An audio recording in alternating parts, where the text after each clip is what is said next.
Today, 50 days, people of Kashmir have been locked down by 900,000 soldiers. I have met Kashmiris in New York who have complained that they can't get in touch with their families.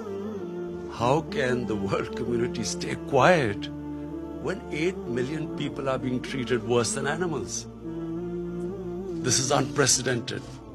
8 million people in an open jail is unprecedented in this day and age. You know, if 8 million Europeans were put under siege like this for 50 days, or Jews were put under siege, or Americans were put on siege, well, forget Americans, even 8 Americans were put under siege, but I mean, would the reaction have been the same? You know, they make statements and there is no pressure as yet on Narendra Modi to lift the siege. Now, after the 5th of August, I'm afraid what is the point of talking now? What they had done to Kashmir, unless and until they lift the curfew and then restore that Article 370, there's no chance of talking. I've spoken to President Trump. I've spoken to Boris Johnson, the British Prime Minister. On telephone, I've spoken to Angela Merkel, President Macron of France. I've spoken to the Muslim leaders. And this is the time for the world to act before this goes too far. Because this is the first time after the Cuban crisis, 2 nuclear-armed countries are going to come face to face. I mean, what are 900,000 troops doing there?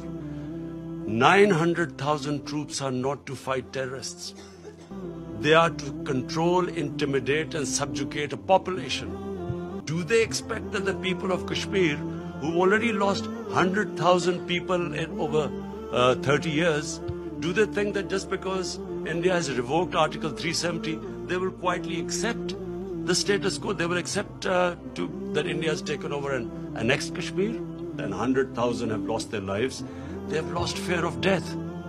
When a population, and you're talking about not a few thousands, 8 million people, when they lose fear of dying, and freedom becomes much more important than living a life of slavery, I don't think that he will be able to stop this now. I think the momentum will gain pace. So I'm not disappointed about where it is headed, because I know that this will eventually now end up in freedom for people of Kashmir.